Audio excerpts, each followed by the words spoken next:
सबसे पहले तो आपका हम अपने कार्यक्रम में बहुत-बहुत स्वागत करते हैं। नमस्कार। ये बहुत खुशी की बात है कि आपसे बातचीत का अवसर प्राप्त हुआ है। हम अपने श्रोताओं की जानकारी के लिए जानना चाहते हैं कि आरोग्य भारती के पीछे मूल उद्देश्य क्या है? इसकी मूल मंशा क्या है? आरोग्य भारती स्वास्थ्य के क्षेत्र में कार्य करने वाला एक सेवा संगठन है और एकेडमिक संगठन भी है। स्वस्थ व्यक्ति स्वस्थ बना रहे, बीमार न पड़े, उसके लिए उसको क्या-क्या उपक्रम करने चाहिए, उन सब विषयों के बारे में जानकारी देना, प्रशिक्षण देना, कार्यकर्ता तैयार करना, मॉड्यूल तैयार करना, शोध करना, लिटरेचर तैयार करना, आवश्यकता पड़े तो सरकार को भी सूचना देना, सुझाव देना, ऐसे सब चीज़ें आरोग्य भारती के अंतर्गत आती हैं। पूरे देश भर में आरोग्य भारती का काम होता है। हेल्थ पॉलिसीज़ के बारे में भी हम एकेडमिक सेशंस में डिस्कशन करते हैं, चर्चा करते हैं। जो कुछ ऐसे निष्कर्ष निकलते हैं, उनमें प्रयास करते हैं कि वे केंद्र सरकार और राज्य सरकारों तक पहुँचे। अशोक जी, बहुत ही अच्छा मकसद लेकर काम कर रही है आरोग्य भारती और जैसे कि आपने बताया कि पूरे देश में आरोग्य भारती अपना योगदान दे रही है। तो देश में तकरीबन कितने केंद्र होंगे आरोग्य भारती के और उनके माध्यम से किस प्रकार ये संदेश पहुंच रहा है कि व्यक्ति रोज़ाना की जीवन शैली को इस रूप में ढाले कि वो स्वस्थ बना रहे, उसे कभी बीमारी ना घेरे और उसे अस्पताल जाने की आवश्यकता ना पड़े? आरोग्य भारती की दृष्टि से पूरे देश में 43 प्रांत हैं, 43। सभी 43 प्रांतों में आरोग्य भारती की सक्रिय इकाइयाँ हैं। कुल मिलाकर 933 जिले हैं। उनमें से 90% से भी अधिक 857 जिलों में आरोग्य भारती के पास कार्यकर्ता हैं। इनमें से लगभग 400 जिले ऐसे हैं जिनमें ब्लॉक लेवल पर कार्यकर्ता हैं। चूंकि हम स्वास्थ्य के प्रिवेंटिव एस्पेक्ट पर काम करते हैं, इसलिए सभी प्रकार के चिकित्सक और स्वास्थ्य में रुचि लेने वाले अन्य सभी व्यक्ति इसमें कार्यकर्ता बनते हैं। जैसा समाज का समूह है, वैसे ही अपने कार्यक्रम हैं।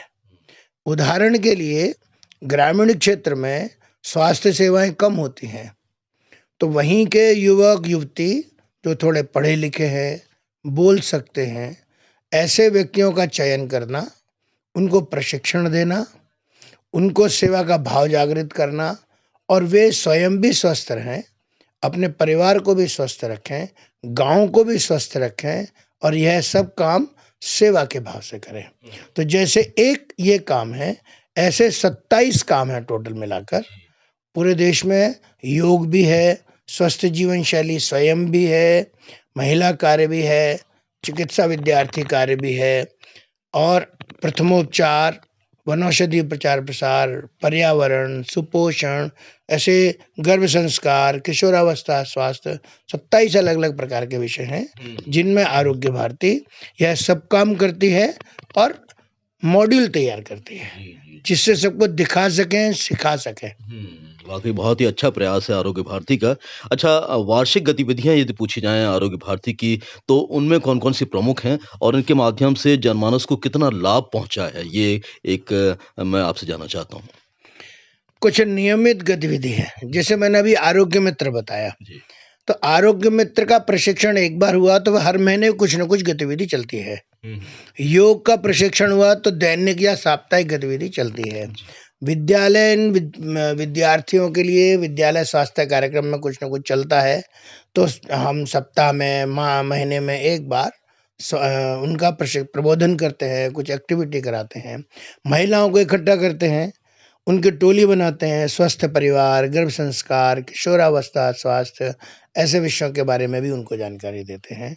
और अनुभव ऐसा आ रहा है कि सुदूर ऐसे क्षेत्र जहाँ पर जल्दी कोई पहुँचा नहीं, लद्दाख, लेह, कच्छ का क्षेत्र, लखपत कोट गुरुद्वारा जहाँ पर माना जाता है, वहाँ का क्षेत्र, कन्याकुमारी का क्षेत्र, वीरप्पन का क्षेत्र जो कर्नाटक और तमिलनाडु के बॉर्डर पर है, वो वनवासी क्षेत्र है, बहुत कठिन क्षेत्र है।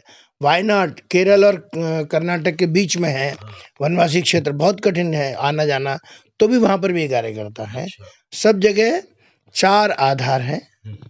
एक है प्रिवेंटिव एस्पेक्ट पे काम करना, दूसरा है स्वस्थ जीवन शैली, तीसरा है सर्वसमावेशी स्वास्थ्य संरचना कि जिसे सब प्रकार के चिकित्सकों का सहयोग ले सकें, और चौथा है कि from illness to wellness to happiness. इतने मॉड्यूल से काम करते हैं। अनुभव में आ रहा है कि जहाँ-जहाँ कुछ समय बीत गया, ग्रामीण क्षेत्र में अपने बच्चों को लोग अब बाजार का जलपान नहीं देते, वे अपने घर से बना हुआ जलपान बच्चों के टिफिन में रखते हैं। अतिथि का स्वागत भी वे घर में बनी वस्तु से करते हैं। योग के संपर्क में आए अन्य प्रकार के व्यक्ति, मुसलमान भी हैं, ईसाई भी हैं, अन्य लोग भी हैं, वे भी अपने केंद्रों में आते हैं। जैसे हम प्रार्थना करते हैं, वे भी प्रार्थना करते हैं। आवश्यकता पड़ने पर एक दूसरे के लिए सहभागी बनते हैं। तो पूरे देश में ऐसा काम चल रहा है। तो मैं आंकड़ा बताऊं, 20,000 से अधिक आरोग्य मित्र हैं लगभग अभी हमारे पास, और लगभग 15,000 योग के केंद्र जो दैनिक चलते हैं, और लगभग 8,000 होंगे जो साप्ताहिक चलते होंगे। ऐसे ही नियमित गतिविधि वाले जो हमने विद्यालय गोद लिए हैं, लगभग 5,000 हैं, और 4,000 ऐसे होंगे कि जहाँ पर हमारा काम चालू है, अनियमित रूप से चलता है। तो ऐसे हर विषय में अलग-अलग। महिलाओं की टोली है, तो 43 में से लगभग 35 प्रांत ऐसे होंगे जहाँ पर स्वतंत्र महिला इकाई है। वो अपनी निर्णय लेते हैं, कार्यक्रम करते हैं, बाकी लोग सहायता करते हैं। तो ऐसे अलग-अलग प्रकार से कार्य का प्रभाव होता हुआ दिखलाई दे रहा है। अशोक जी, अब जैसे कि हम सभी जानते हैं कि इस समय जो हमारी रोज़मर्रा की दिनचर्या है वो भाग-दौड़ वाली हो गई है। किसी को अपने लिए तक समय निकालना बड़ा मुश्किल हो रहा है। ऐसे में जीवन शैली को व्यवस्थित रखना अपने आप में कितनी बड़ी चुनौती आप मानते हैं? और आरोग्य भारती के माध्यम से कितना संभव हो पा रहा है कि लोग जिन तक आपकी जानकारी पहुँची है, किस प्रकार से अपनी जीवन शैली को परिवर्तित कर रहे हैं और एक बेहतर दिशा में कदम बढ़ा रहे हैं, ख़ासतौर से स्वास्थ्य की दृष्टि से? अगर व्यक्ति सोच ले कि मुझे ठीक रखना है, तो कैसी भी अनियमितता रहे, वो ठीक रख सकता है। जैसे कोरोना में सब लोगों ने किया, तो यद्यपि ठीक है ऑनलाइन थे, घर में थे तो करना आसान था, लेकिन मैं आज भी देखता हूँ पूरे देश में घूमते हुए कि 50% लोग आज भी आयुष काढ़े का प्रयोग करते हैं। 60% लोग घर का बना ताज़ा भोजन कर रहे हैं। 70% लोग ऐसे हैं कि जो गर्म पानी का सेवन कर रहे हैं। 70 to 80% ऐसे हैं कि जो शारीरिक व्यायाम करते हैं अपने को स्वस्थ रखने के लिए। तो लोग करते हैं।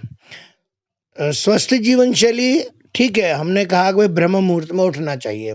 आप रात में देर से सोते हो, तो हम कहते हैं आप 6 घंटे की नींद पूरी लो, सुबह सूर्योदय के समय तक जाग जाओ।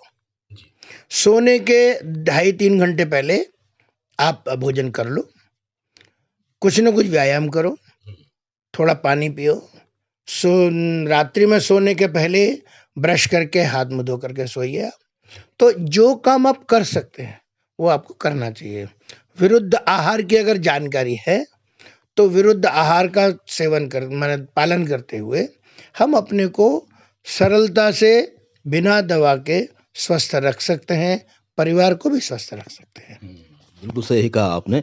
तो आरोग्य मित्र आपने जो बनाए हैं उनकी भूमिका वो कितनी दृढ़ता के साथ निभा रहे हैं और किस प्रकार से लोगों को ये बता रहे हैं कि आयुर्वेद जो हमारी बहुत ही प्राचीन संस्कृति है, उसको यदि हम अपनाते हैं और बेहतर जीवन शैली अपनाते हैं तो लंबे समय तक स्वस्थ रह सकते हैं और किसी भी बीमारी से दूर रह सकते हैं। आरोग्य मित्र जितने हम प्रशिक्षण देते हैं, अलग-अलग राज्यों में प्रशिक्षण होता है। हमारा अनुभव है कि लगभग 70% व्यक्ति प्रशिक्षण लेने वाले बाद में सक्रिय रहते हैं। इनमें भी 70% महिलाएं रहती हैं। चूँकि वे गाँव में रहती हैं, जानकार हैं, उनके मन की इच्छा रहती है खुद को भी स्वस्थ रखना है, तो वे बराबर ये काम करते हुए दिखाई पड़ती हैं। और चूँकि वे स्वयं पालन करती हैं और गाँव की ही हैं, इसलिए लोग उनकी बात मानते हैं।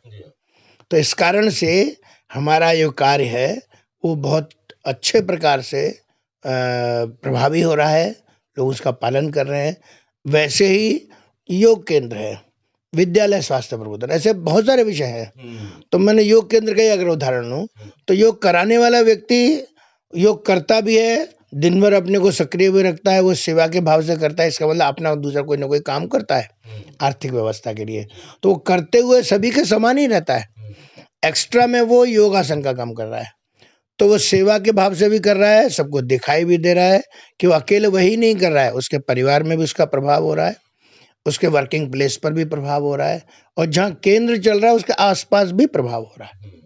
इसलिए इसका बड़ा लाभ मिलता है, और हर विषय होलिस्टिक नेचर का है, अर्थात उससे जुड़े जितने पहलू हैं वो सभी पहलू एक साथ काम करते हैं। जैसे मैंने अभी बताया योग के बारे में, कोई केवल योगासन नहीं है, मानसिक स्वास्थ्य भी है, जीवन शैली भी है, परिवार तक भी है, वर्किंग प्लेस तक भी है, आसपास के विसिनिटी एरिया में भी है। स्कूल है, बच्चों के लिए नहीं, शिक्षकों के लिए भी है। स्कूल का वायुमंडल भी है, उनके अभिभावकों तक भी है, उनके विसिनिटी एरिया जो जिसको हम बोलते हैं विद्यालय के आसपास का क्षेत्र, वहाँ पर भी उसका प्रभाव है। तो ऐसे सभी विषय, यह है। अब पर्यावरण है, पर्यावरण तो बाहर का ही है, तो हर व्यक्ति जुड़ा रहता है उसमें, हर टीम जुड़ी रहती है, गांव में भी है, नगर में भी है, यहाँ तक कि बड़े बड़े ऑफिसेज और मल्टी स्टोरी जो एसीज रहते हैं, जहाँ समस्या होती है, वहाँ पर ही पर्यावरण कैसे ठीक रखना उसका भी प्रशिक्षण देते हैं। तो आरोग्य भारती के भोपाल चैप्टर की बात करें तो यहाँ की भूमिका को आप किस रूप में देखते हैं? यहाँ की जो गतिविधियाँ हुई हैं वो कितनी बेहतर और कारगर आपको नज़र आती हैं? यहाँ पर मेडिकल विद्यार्थियों के बीच में अच्छा काम है। महीने में एक बार उनका एक प्रबोधनात्मक कार्यक्रम रहता है। कभी कभी बीच में कुछ एक्टिविटीज करते हैं, सेवा कार्य करते हैं, स्वास्थ्य सेवा। मेडिकल कैंप भी लगाते हैं, तो केवल दवा नहीं देते, वो प्रबोधन भी करते हैं। ऐसे 5 अलग अलग सेवा बस्तियां गोद ली हैं। हर पुष्य नक्षत्र जो माह के 27वें दिन आता है, अलग अलग समय से हर 27वें दिन आता है, उन बच्चों, वहाँ के एक बच्चे निर्धारित हैं, उनको स्वर्ण प्राशन के ड्रॉप्स दिए जाते हैं, और ये पिछले 4 वर्षों से उनको मिल रहे हैं। उनके स्वास्थ्य में भी अंतर आ रहा है, उसका मेजरमेंट भी हम लेते हैं। हमारे यहीं कार्यालय में दिन में 3 बार योगासन का सेंटर चलता है, तो लोग निःशुल्क वो योग सीखने भी आते हैं, जगह जगह जाके प्रशिक्षण भी देते हैं। फिर कुछ विद्यालय गोद लिए हुए हैं, उन विद्यालयों में भी बराबर कुछ ना कुछ गतिविधि चलती रहती है। हम वर्ष में 3 या 4 बार कुछ एकेडमिक एक्टिविटीज भी लेते हैं, कि जिसके कारण से उनका लाभ जो समाज का प्रबुद्ध वर्ग है, टीचर्स है, उनको भी मिले। और इसीलिए सब प्रकार के व्यक्तियों को जोड़ते हुए, सामान्य जो नॉन मेडिको हैं और सब प्रकार के मेडिकोज को जोड़ते हुए, एक भोपाल आरोग्य भारती का अखिल भारतीय केंद्र होने के कारण से एक मॉडल के रूप में है। हमारा कार्यालय भी है, आएंगे तो बाहर से ही पता लगेगा, कुछ स्लोगन्स के चित्र हैं, लोग पढ़ते हैं, फोटो लेते हैं, सेल्फी लेते हैं, तो हर एक को लगता है हाँ, स्वास्थ्य माने ये स्वास्थ्य, दवा लेना ही स्वास्थ्य नहीं है, ये भी स्वास्थ्य है। यहाँ पर एक निःशुल्क चिकित्सालय भी चलता है, धन्वंतरी स्वास्थ्य सेवा केंद्र के नाम से, जिसमें 2-2 दिन होम्योपैथी, आयुर्वेद, मॉडर्न मेडिसिन और फिजियोथेरेपी के चिकित्सक बैठते हैं। रोगी आते हैं, दवा भी लेके जाते हैं, उनको प्रबोधन भी करते हैं। तो इसलिए आरोग्य भारती की दृष्टि से भोपाल एक बड़ा केंद्र है, यहाँ नियमित गतिविधि है, कार्यकर्ताओं की अच्छी टोली भी है, समाज में धीमे धीमे प्रभाव भी हो रहा है। तो आरोग्य भारती की गतिविधियों से ज़्यादा लोग और जुड़ें और वो भी समझ सकें इसकी गतिविधियों को, उसके लिए आपने किस प्रकार से भूमिका आप कर रहे हैं? किस प्रकार से लोगों को जोड़ रहे हैं? आरोग्य भारती में कोई सदस्यता नहीं है, कोई भी व्यक्ति किन्हीं के भी संपर्क में है, वो संपर्क करके जुड़ सकता है, किसी भी एक्टिविटी में भाग ले सकता है, बस वहाँ के कार्यकर्ता से जुड़ा रहे और नियमित रूप से होता रहे। एक और पहलू है, हमारी एक पत्रिका प्रकाशित होती है, पिछले 15 वर्षों से प्रतिमाह होती है, पूरे देश में जाती है, आरोग्य संपदा उसका नाम है। उसका सब्सक्रिप्शन भी ले सकते हैं। और कहीं नहीं है, भोपाल में है तो भोपाल में यहाँ तुलसी नगर में आकर कार्यालय में संपर्क कर सकते हैं। 24 घंटे कार्यालय खुला रहता है और कोई जुड़ना चाहे तो हम उसको लिंक दे सकते हैं कि उनके क्षेत्र में कौन व्यक्ति रहता है, तो जिसके कारण से उसको अपने ही क्षेत्र में जुड़ने में सुविधा होगी। उसकी जैसी रुचि है, इंटेलेक्चुअल क्लास की रुचि है तो उसके लोग जोड़ देंगे। सामान्य व्यक्ति है, स्वस्थ जीवन शैली जैसा बताएंगे, योगासन जैसा भी बता सकते हैं, स्वस्थ परिवार के बारे में भी उसका प्रशिक्षण देते हैं। तो जैसा व्यक्ति वैसा प्रशिक्षण। और यह कार्य नियमित रूप से होने के कारण कभी भी व्यक्ति आते हैं, उनको हम सम्मान के साथ बैठाते भी हैं, उनका जानकारी भी देते हैं, कुछ साहित्य भी देते हैं, और जिसके कारण से सभी लाभान्वित हो रहे हैं। तो हम आ सकते हैं, जुड़ सकते हैं, सभी को निमंत्रण है और सभी का स्वागत है। तो आयुर्वेद को लगातार प्रधानमंत्री मोदी जी की पहल पर भी लगातार बढ़ावा मिल रहा है। हम हर साल विश्व राष्ट्रीय आयुर्वेद दिवस भी मनाते हैं। तो आपको क्या लगता है कि अब क्या जो वक़्त आ गया है कि हमें सिर्फ़ आयुर्वेद को ही ज़्यादा तवज्जो देने की आवश्यकता है? भारत की संस्कृति ऐसी है कि यहाँ की संस्कृति में स्वास्थ्य से जुड़ी बहुत सारी चीज़ें पहले से ही व्यवस्थित हैं। पहले से ही स्थित होने के कारण से हम आधुनिक जीवन शैली में उनको धीमे-धीमे हम भूल गए। दुर्भाग्य से जो भारत का ट्रेडिशनल मेडिसिन सिस्टम है, स्वतंत्रता के समय जितना उनको प्रोत्साहन मिलना चाहिए था नहीं मिला, जिसके कारण से आज हम एलोपैथिक सिस्टम या मॉडर्न सिस्टम में आ गए। तो हमारी बहुत सारी चीज़ें जो हमको परंपरा से मिली हुई है वो गायब हो गई। अब मैं एक उदाहरण ही देता हूँ। चैत्र मास में नीम का सेवन करना हमारे यहाँ बताते हैं। क्यों बताते हैं? कि चैत्र मास में ऋतु परिवर्तन होता है, नीम की कोपलें उस समय आती हैं, बसंत ऋतु होती है। अपने मध्य प्रदेश में यहाँ पर नीम की चटनी का प्रयोग करते हैं, शुभकामनाएं देते हैं। अब करते तो हैं लेकिन लोगों को मालूम नहीं है। विजयदशमी पर एक दूसरे को कचनार का पत्ता देते हैं हम, लेकिन लोगों को मालूम नहीं है कचनार का पत्ता क्यों देते हैं। कचनार का पत्ते का रस ये ब्लॉकेट को खोलने के काम में आता है। उसका तात्पर्य होता है कि अगर हमारे और दूसरे व्यक्ति के बीच में कुछ अवरोध है तो आज से समाप्त। उसका प्रतीक है कचनार, लेकिन कचनार का पत्ता देते समय लोग याद ध्यान में नहीं रहते, है ना। अभी जनवरी माह चल रहा है, सर्दी है, तिल गुड़ का सेवन पूरे देश में बताया गया है। क्यों? सर्दी में ऋतु परिवर्तन है, शरीर को गर्मी भी चाहिए, ड्राइनेस रहती है तो थोड़ा ऑयली भी चाहिए, गुड़ थोड़ी ताकत भी चाहिए। तो तिल और गुड़ ये ऐसी चीज है, मेडिकली भी लाभकारी है, ऑयली है और प्रोटीनस भी है, पाचन तंत्र भी है, गुड़ है, आयरन भी है, मैग्नीज भी है, मैग्नीशियम भी है और शुगर है उसके अंदर। तो अकेला दोनों ही ये इतना बड़ा पदार्थ है कि किसी व्यक्ति को स्वस्थ रख सकता है। और जिन बच्चों को यूरिनरी ब्लैडर, किडनी की प्रॉब्लम रहती है, स्पेशली लघु शंका छूट जाती है, बार बार लघु शंका जाना पड़ता है और जाड़े में ज़्यादा तकलीफ होती है, तो ये तिल गुड़ का सेवन ही उसको बहुत समय तक ठीक कर सकता है। अब ये है हमारे यहाँ। अब गणेश चतुर्थी पर हम मोदक का सेवन करते हैं। तो हमारी परंपरा में बहुत सारी चीज़ें हैं। ऐसी सब चीज़ों का पालन करें लोग, जाने। यही आयुर्वेद में भी है। आयुर्वेद में इसीलिए इस समय राष्ट्रीय आयुर्वेद दिवस में के समय सरकार थीम देती है, आयुर्वेदा फॉर पोषण। अर्थात आयुर्वेद के सूत्र जिस तरह से हैं वो सामान्य व्यवहार में कैसे पालन हो, इसके लिए एक थीम मिली। विद्यार्थी को जानकारी मिलती है और जन सामान्य को जानकारी मिलती है कि वो जो भोजन करते हैं, जो जिन व्यवस्थाओं का पालन करते हैं, उनमें आयुर्वेद का सूत्र जुड़ा हुआ है। तो वास्तव में वो कार्यक्रम तो एक ब्रिज करने वाला है, एक दूसरे को जोड़ने वाला है।